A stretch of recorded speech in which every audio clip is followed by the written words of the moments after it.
Hello everyone and welcome back to the Brightworks in another match of Beyond All Reason, where today we're taking a look at a very cheekily played 4v4 on Istis Crack. 4v4, a format I don't cover all too often. We've seen some 1v1s and we've seen a lot of 8v8s, but 4v4, a small team game, and I'm excited to see exactly what goes down in this match. Well, I actually already watched this match. It was just one of those games I was flipping through the different lobbies and ended up spectating this match myself, so you may see my spectator cursor flicking across the stream, but I knew that I had to go ahead and show this match off to you guys because it did end up being quite a spicy one. So today, spawning as a red team leader on the northern side of the red team, a commander that goes by the name of Dunna. Dunna clocking in at 37 open skill here, representing a wide range of open skills is the red team, hailing from 8 all the way up to 37, certainly closer to that Pro League and definitely further down next to those more average of players, I would say. The lower tiers, the metal leagues, as you would say. Over here, you know what, why don't we meet our whole team? Since there's only 4 commanders, usually I only introduce the team leaders, but representing the rest of the team here, oh yeah, that was... They noticed me in the lobby here. I love and appreciate you guys. This really, it warms my heart every time I see somebody, you know, say hello in the lobbies. I'm always happy to meet new people. Love you too, Tommy Toaster, if you're watching this. Anywho. Tommy Toaster, going to be the yellow air player here in Cortex, going to be pumping out some of those shuriken and bombers, all sorts of that good Cortex air from the backline of the red team here. Also, we have K less than 3, the orange commander fighting on the southern side, and right up here in the middle, it's our hero, Gabibo, the hot pink commander here. Going to be showing us what they've got as a Cortex commander here as well. Are we all Cortex? We are 3/4 Cortex. Okay, so Dunna going to be playing as Armada and the rest all Cortex. Text across the map already from the blue team. I think it's about time we head on across and go meet them. Spawning in the backline as the blue team leader, a face you may well recognize, especially if you're familiar with the 1v1 scene.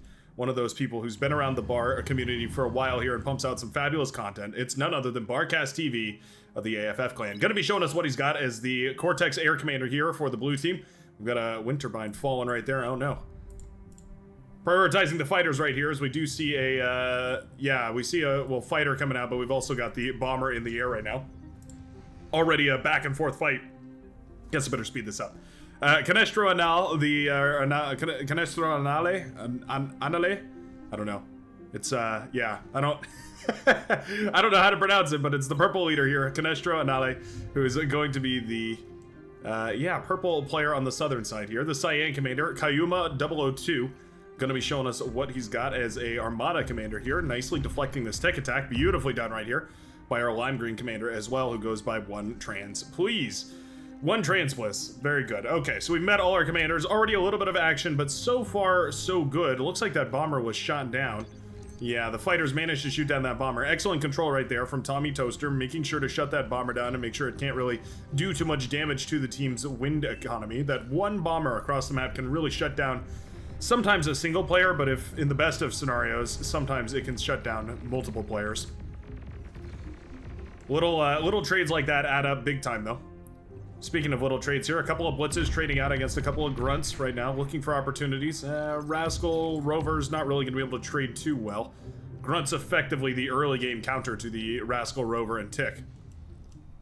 How about we talk about Istis Crack, though? While these commanders are marching forward... Ooh, nice little run by over here. Hold on one second. I'll get back to that note in just a second here. We'll see how much damage we can do over on the left-hand side. Kayuma sending 4 pawn forward, going to be deflected by the defenders' reinforcements here. Dunna trying to send some of those pawns coming out of the lab here to try and clean a lot of this up. And it will be effective. Okay, that was a decent trade right there. 2 for 1 will mean that things are equalized. And I do believe this will finally be cleaned up. Okay, nicely done. Now... let's take a second to take a look around Istis Crack. It's a pretty interesting map, especially for 4v4, because there's effectively 4 lanes. You have 1 lane here, 1 lane here, and then of course 1 lane here and 1 lane here. So what it means is that every commander has a lane to fight on. However, both teams choosing to put an air player in the back right here. We have Tommy Toaster and we have the blue commander, both going into air. So what it means is that 1 lane is going to be stacked for one team and the other lane will be stacked for the other team. And in this case, it's going to be the red team, or the red commander here, going up 1 versus 2. Both Kayuma and One Trans Bliss going to be fighting this northern lane. And then on the southern side, it'll be Canestro going up against K less than 3 and Gabibo. Both of which going to be applying pressure here on the southern side. So, we have ourselves set up for a bit of a yin-yang situation. It's going to come down to who manages to hold the line longer. You're sort of doomed to fall eventually here, but Dunna is going to be up against, that is the top player right here for the red team, going up against, well, the second best and the third best right here. 25 and 19 true skill respectively. Going to be trying to hold their lines as long as possible. Go ahead and clear the board right there. We started with the bot lab, and we are going to transition into a vehicle lab here for Gabibo. We do have a couple of grunts on the front line, so that's quite nice. You can threaten back those commanders with enough of those grunts, and of course, do a little bit of run-by shenanigans here. K less than 3, making sure to lock down these mexes whenever possible, but we do have a very greedy expansion coming out from Canestro. Looks like we are, yeah, expanding with the constructor on the southern side here. Essentially only alive because it hasn't been scouted yet. Do we see this? I think we do. K less than 3, not sure whether those are assault units or whether those are constructors. We'll see the blitzes here and might choose to engage. Grunts can trade out effectively against blitzes. It's just a matter of making sure that you get a decent surround and you keep them at their distance. A couple of grunts over here killing 1, 2, 3 metal extractors is nice for, well, 2 grunts here. Shuriken will paralyze them and make the cleanup very easy, but suffice it to say, bringing down 150 metal worth of metal extractors with about 40 metal worth of grunts. Maybe, yeah, 72 metal worth of grunts. Definitely well worth it. Kayuma going for a heavy laser tower here, and I like the play, I like the strategy, but there's already Rocketeers on the front line right now for the... Oh, yeah, for the Red Commander, Dunna. Oh, goes in for the Commander trade. Commander marches forward. Boom! Go the Commanders right there in the center of the map. A heavy laser tower, and all the grunts go down right there for Kayuma. Meanwhile, Dunna loses all the Rocketeers here and a large portion of the static defense that was behind it.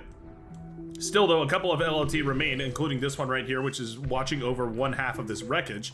Reclaiming lots of this is going to be paramount to success now, as that's 2,500 metal lying on the front lines here that needs to be eaten up, reclaimed, and turned into some combat units.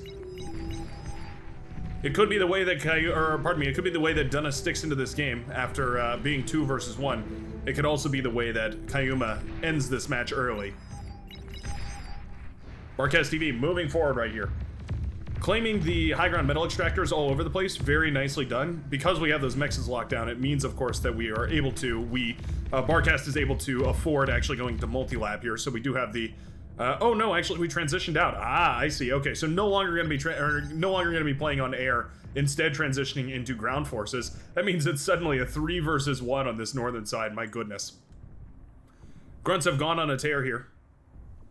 They've stopped going on a tear here now. 1, 2, 3, 4, 5 mexes killed from the purple commander. Puts them definitely in a tricky position here. Yeah, Sinestro, Canestro, in a little bit of a rough position. Yeah, sort of suddenly pinched between 2 different commanders, quite literally. K less than 3 and Gabibo, both with forces on either side of Canestro. I think if either of them pulled forces and pushed a little bit into the center here, if they both applied a little bit of pressure, they could pop this commander like a zit, and he would go down very quickly.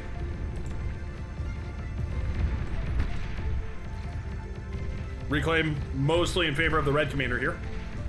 Dunna fighting tooth and nail to try and get that reclaim under their control, and I think it's well worth it. Obviously, several thousand metal worth of reclaim going to be very, very valuable for pumping out some of those T2. Most of the rest of that reclaim, though, going to go back to Kayuma. Fairly even, then, with the units that have been traded out and with the reclaim eating up most of those units right here. The rocket bots and the grunts and even the resbot corps right there. The auto-cannibalism from the resbots, or I guess just the regular cannibalism. Regular cannibalism sounds like a weird word, a weird thing to say. Auto-cannibalism, the step up from there, I suppose. How do we get to this note? I don't know. Rocketeers built up to numbers once more. The red commander keeping them alive and keeping them firing and making sure that we're constantly trading out against these grunts that are just sitting idly by. As long as we're trading freely, then there's no reason not to. Any free trade is essentially always going to be worth it. The southern side is so wonderfully captured by the red team all of a sudden. No pressure applied on the southern side. K less than 3 needs to expand in this direction. At the very least, we do have these air cons moving out, actually, from Tommy Toaster, pardon me. Tony Toaster. Yeah, I like it. The air constructors are very slow, so it makes sense that we have 2 of them. 2 air constructors basically as powerful as 1 ground constructor. Well, okay, so one ground constructor has 80, the aircraft have 60, so they're, what, a fourth the power of a ground constructor? Or they have 3/4 the power of a ground constructor? Either way, it's nice to see them going out in pairs. A little bit of a run by trying to happen right here by K less than 3, sending the grunts forward. Really, I feel like this is where we need to apply pressure, though.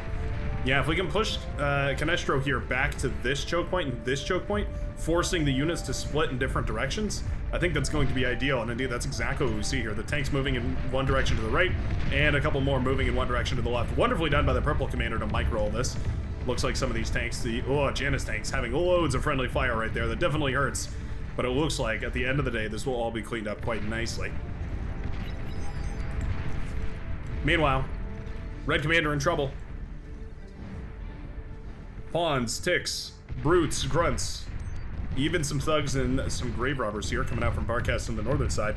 All of it applying a ton of pressure on this northern side. The red team in desperate, dire need of some T2. We know we do not have it. T2 laboratory is coming up and running. We actually have the metal. We're just stalling on build power here. Ah, that's a bummer. Yeah, no build power to actually finish this T2 laboratory. Or produce units out of it, for that matter. An excellent hold on the right-hand side. Forces being diverted in that direction here, too. We have some Rocketeers spared over in that direction. Shurikens stopping a lot of these medium tanks. It's very, very useful. Keeping as much of this alive as possible. Making sure these trades are efficient. There's only so much you can do, but every single engagement counts. This left-hand side in so much trouble. Barcast with 4 grave robbers now, capable of sustaining this army. Oh, resign vote called already. Looks like Dunna's team is going to reject it, though. The power of the Resbot is that any of these units that go down can get back up just a moment later with the Resbot's resurrection beam. It means that this is an undying army of thugs, and undying ultimately translates to efficient. Here they go, marching forward. Thugs beset upon the base over here. Barcast with a little bit of anti-air. Oh, it's paralyzed, though. Ah, nice jump with the Shuriken there, actually. Paralyzes the anti-air right there to make sure that these units are thwarted. Ah, scaring back the forces in blue, just in time for reinforcements to come across. But those reinforcements opened up the gates for more medium tanks to roll through right into Gabibo's base. Pop-up flamethrower turret, gonna start blasting them down. That actually does a huge amount of damage against these medium tanks. It really is a good static defense for dealing with those heavily armored tanks. Or mediumly armored tanks, I guess I should say. Shuriken here making very nice work of them as well. And the commander moves into position to intercept here too. Shuriken paralyzing whatever they can. Barcast definitely needs more anti-air towers to shoot down these Shuriken. Marching forward, well, under the cover of anti-air is going to be critical here. It's nice that we still have the commander. Oftentimes we can see commanders will lose their commander, and then suddenly you don't really have any way to set up those different options on the front line, right? You can't transition into vehicles if you want. You can't transition into bots. You can't really do much. Okay, less than 3 in a lot of trouble here. Janus to finish off the commander in orange. Pardon me. Massive force of grunts available over here. Interesting. I learned that commentators for NFL, or not NFL, oh gosh. Basketball commentators. They have a little, well, actually probably, this is true of commentators in the professional industry all over the place. But apparently on their little stand where they have their microphone controls and everything, apparently they have a little button for coughing. I should install one of those, huh? I should install a hotkey that automatically mutes my microphone while I hold it. Just so that I can not beset my coughing sultry tones upon your ears every time. Then again, those guys are paid millions, so maybe maybe until I get to that scale, it'll be all right. Either way, a couple of constructors wandering too far forward here. Barcast obviously not paying attention to that, more worried about the onward slaughter of grunts moving forward here. Yeah, that's a dead commander if I've ever seen one. Just too much grunt firepower, eventually overwhelming the commander's D-gun capabilities and bringing it down. Wow. Pushed all the way back into their base, but making a very, very quick comeback, a complete turnaround here. The red commander is tapped out of the game, and I'm actually a little bummed to see it. This base still stayed up and standing, and probably the red commander didn't assume that was going to happen. Dunna didn't assume this base would remain intact. All that reclaim on the floor here, if we're quick enough about it, we certainly could manage to get something done. Loads of bombers in the sky here, too. Maybe those bombers could go be the equalizer. Yeah. There's plenty of wind turbines up and available right here for the blue team. We do have a T2 lab up and running, pumping out a bunch of those fiends right here for the blue commander. Lovely stuff. Yeah, Barcast looking to end this game with one big fiend push. Bombers headed across the map. There's no anti-air in the terms of fighters, but there's loads of anti-air on the ground. Nettles, thistles, the Cortex equivalent. Those light anti-air towers. They don't do much against the bombers, but they do enough. Bombers prioritizing this big vehicle army over here. I don't mind it. Vehicles are slow enough that oftentimes you can get a decent connection. Sometimes, though, it does feel like you're basically hitting nothing. Ugh, bombers, speaking of hitting nothing, not really finding a very good target there. Yeah, going down right here. Those pop-up turrets and Eradicator actually in the base of the green commander. Looks like everybody on the blue team just realized, hey, what if we just spec into a ton of anti-air? That way the blue player can transition out of air. And I think it's paid off fabulously. Just like that, bombers are shot down here. There's anti-air included in the front line here as well. It's one of those problems with going so heavily into the shuriken is as soon as you start to harass with shuriken, people are going to build anti-air, and then it makes it a whole lot harder to actually continue your harassment on the front lines. That's why showing your bombers at the right time and making sure that you have enough of them to actually do lethal damage is so critical. Gabibo actually set up with a killer choke point right here. Yeah, forcing the units to run around the lab over here directly into the D-gun of the hot pink commander. It's quite nice. Anti-air bot's going to be sacrificed to the D-gun here, but at the very least the fiends have been pulled away to try and deal with the once red, now yellow base over on the left-hand side. Lightning turret to try and clean up some of this. But ultimately, the Fiend's fire breath will be enough to burn down, well, basically all of the energy production here. Advanced solar panels going down, constituting the majority of the energy production. Wind turbines popping as well, though. Suddenly, the yellow commander, Tommy Toaster, has been destroyed. At least half their facilities have been. At this point, commanding a lead of almost 3 times. The blue team is trying to press that advantage for the win. I think the bombers could have been the desperate play that we needed, but without managing to reclaim this commander corpse, without managing to reclaim most of the metal over here, I think the red team smells what is imminently lurking in the water. Bombers killing the fiend over here. Bombers for base defense is always a little bit tricky, because of course if those bombers do happen to, well, for instance, connect with friendly forces, they're still going to do as much damage as if they weren't. Gabibo calling a resign vote right here. Sheldon blasting back the forces over on this side, but I think it's a calm before the storm moment, as we do have a T2 or T1 air transition right now from Barcast. One of those things that I love about playing these smaller team games is there's so much more. Each player has so much more initiative to try and do different things, right? So Barcast transitioning between different unit comps right here, different tech trees, going into air, going into different units. Really, really cool to see. A last desperate throw to try and kill this bomber right here, but the fighters come out of the blue laboratory, those air fighters, shooting down the bombers right here and saving Canestra and all. Well, maybe. Well, that commander getting really low. Bombers, one more bombing run. Whoa, but it just barely misses right there as the purple commander escapes with 9% HP remaining, and the fighters do clean up the rest of that very, very nicely. Anti-air on the ground, going to shoot down tons of the air fighters in yellow, and I think losing those bombers and losing all those fighters, suddenly the red team is in a tricky position here. Incisors marching forward. Gabibo without energy for a D-gun. Trying desperately to, but at only 45 energy a pop, the hot pink commander is completely out of power. And indeed, the red team falls. What a fun back and forth between the red and blue here today on Is This Crack. Thanks a ton for watching, and I sure hope you enjoyed. GG to all the players who played today. That was an absolute treat. Thanks a ton, and I will see you in the very next game. Don't forget to subscribe if you're interested in daily Beyond All Reason castings. I try to put out a game every single day for you to enjoy, and we also do live streams on Tuesdays and Saturdays in case you want to hop in on some fun games with some very talented players. It's an inclusive lobby. We let anybody in, but fair warning. You're gonna learn a lot. Anywho, I hope you have a great rest of your day, and I will see you in the very next game. Peace out, everybody, and don't forget to smile.